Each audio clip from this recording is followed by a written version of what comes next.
6:45. This is the Sri Lanka Broadcasting Corporation. Here is the news, edited by Lal Mallavarach and read by J. Yogaraj. First, the headlines. Posun Full Moon Poya Day falls today.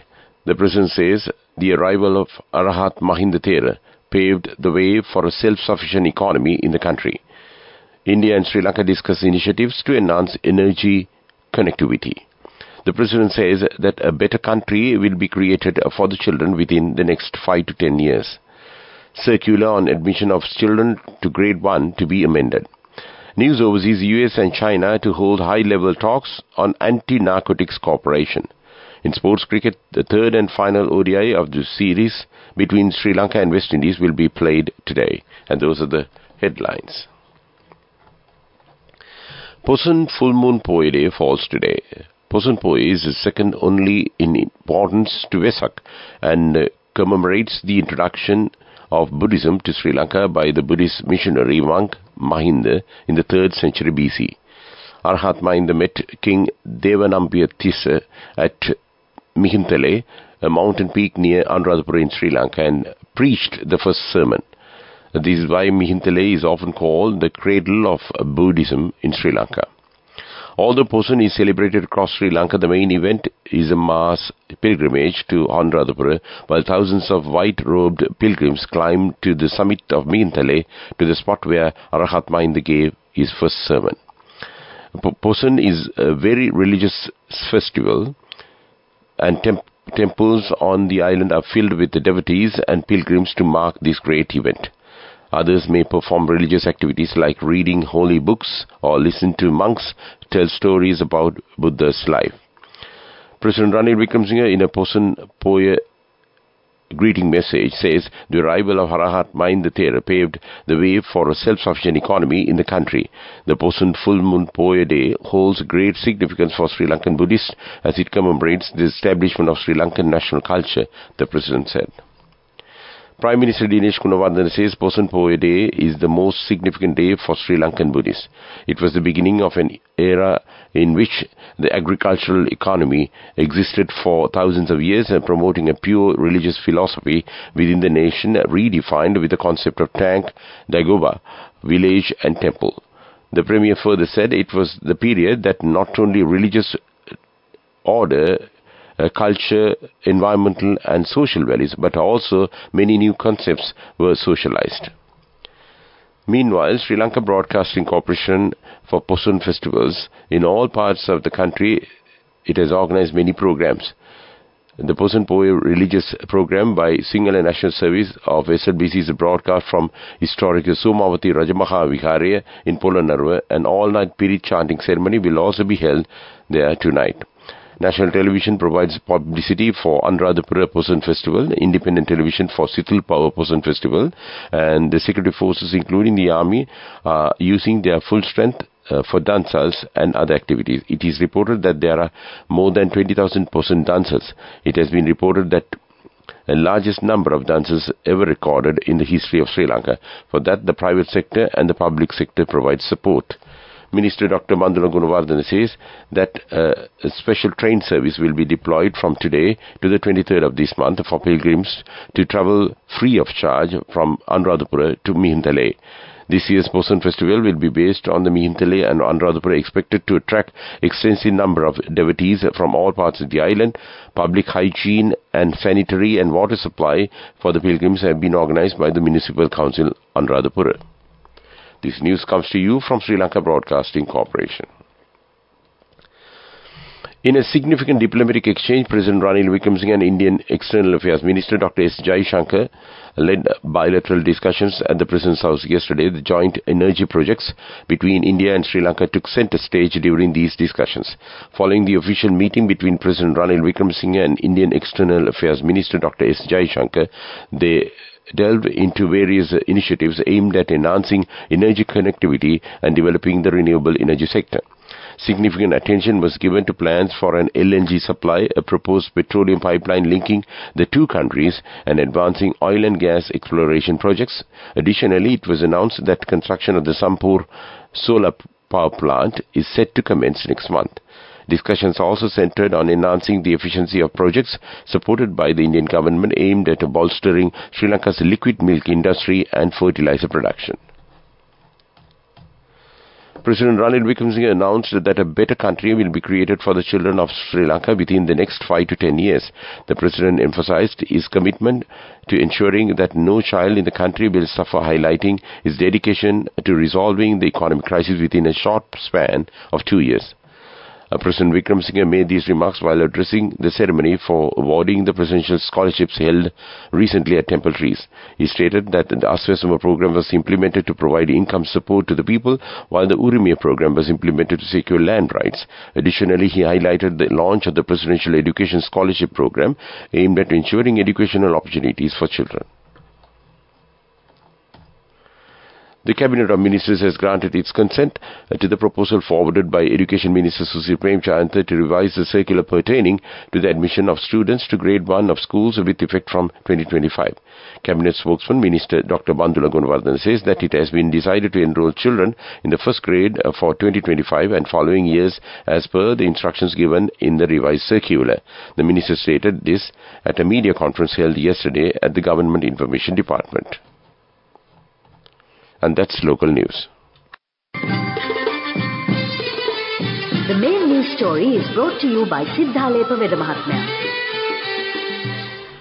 The Urimiya National Operations Secretariat has organized a mobile initiative across the country from the 26th to 30th of this month in order to expedite the Urimiya National Program, which aims to provide 2 million freehold land deeds. Senior Additional Secretary to the President, Chandra Herath, stated that the government officials responsible for issuing freehold deeds will visit villages to gather information from the residents and expedite the issuance of the freehold deeds. And that came to you in Top News. The main news story was brought to you by Siddhalepa Vedamahatmya. Moving on to Watchlight, Prisons Commissioner Gamini B. Dissanayake said a special program has been arranged for the prison inmates to see visitors today in line with the Posun Full Moon Poya Day. Food parcels or any other parcels must be brought into the prison premises sufficient only to one inmate each by the relatives or friends coming to visit the inmates, and also banned substances are prohibited to be brought into prison premises as well. And that came to you in Watchlight. Coming up, World News.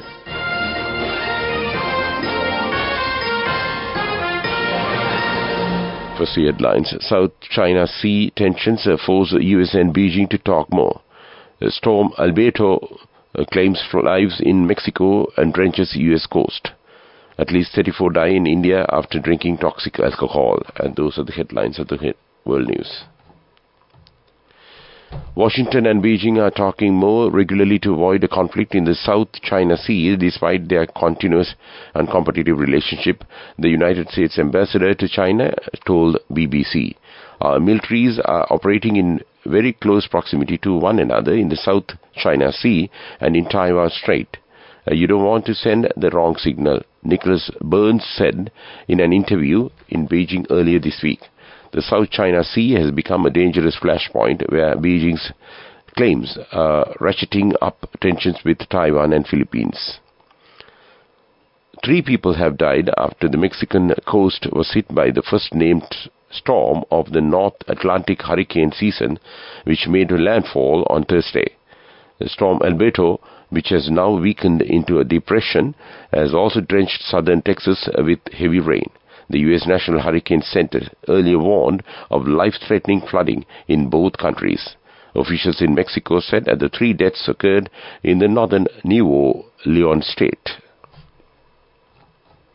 At least 34 people have died after consuming toxic bootleg alcohol in the southern Indian state of Tamil Nadu. The incident took place in Kalakurchi district, where several residents fell ill after consuming the liquor on Tuesday night. At least 80 people are being treated in hospitals for illness such as excessive diarrhea, and officials say the death toll could rise further. And that's World News. Development News. The Health Ministry, the project led by the Japan International Cooperation Agency JICA office in Sri Lanka and the Social Services Department of Women and Children Ministry have jointly launched a pilot project to fulfill the health needs of the elderly in the community. A team of officials from the JICA project, led by the Chief Project Advisor Michiko Fujimoto, met Health Ministry Secretary Dr. Palitha Mahipala to brief the progress of the project yesterday. The main objective of this project is to provide opportunities for the elderly to live a quality adult life, and this is a 3-year project started in year 2022. Pilot projects have been implemented in the Colombo district of the Western Province and Badula district of the Uva Province. And that's development news. Moving on with sports news. The third and final ODI between Sri Lanka and West Indies women team will be played today at the Hambantota Stadium from 10 a.m. Sri Lanka women have already claimed the ODI series with 2-0 margin. Meanwhile, India started their Super 8 campaign on a high note by defeating Afghanistan by 47 runs in their T20 World Cup cricket fixture at Kensington Oval Stadium, Barbados, yesterday. Chasing a target of 182, Afghanistan struggled from the outset, managing only 134 all out in 20 overs. Indian bowlers dominated the game following a stellar knock of 53 by Suryakumar Yadav. Go ekak thiyana youth eකට life එකේ change එකට නියමෙට set වෙන්න ඇස් වහගෙන දැකපු ගීත හැබැයි කරන්න youth එකට නියමෙට set වෙන friendship එක මෙන්න. The all new NSB Ithru Mithru account, NSB IAM, a plan for your dream. Business News, sponsored by National Savings Bank, the safest place for your money. Sri Lanka and Kingdom of Saudi Arabia have agreed to enter into a memorandum of understanding in a bid to bolster economic ties and attracting direct investments. Key provisions of the MOU include collaborative efforts towards policy and legal reforms aimed at creating a conducive environment for investments. And that's business news. Business News, sponsored by National Savings Bank, the safest place for your money.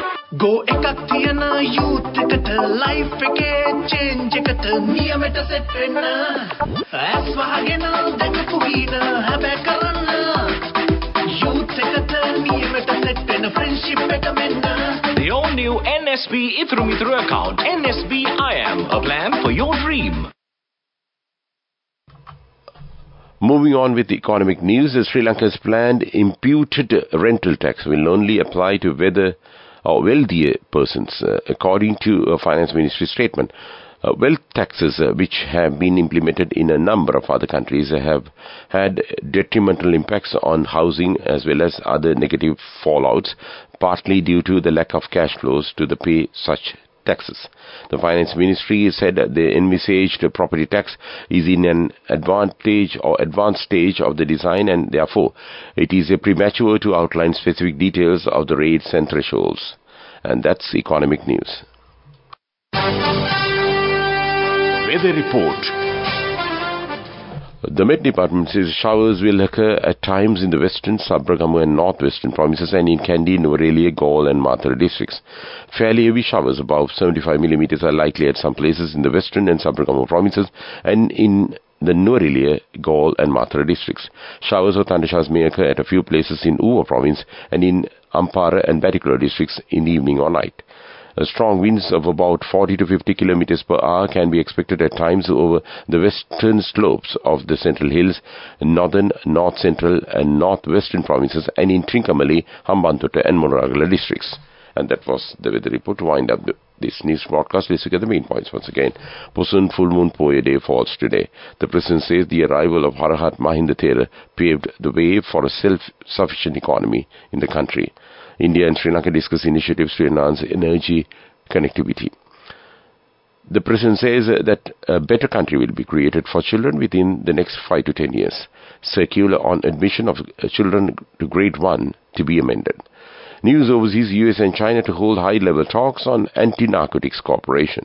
In sports cricket, the third and final ODI between Sri Lanka and West Indies women teams will be played today. And with that, we conclude this morning news podcast of Sri Lanka Broadcasting Corporation.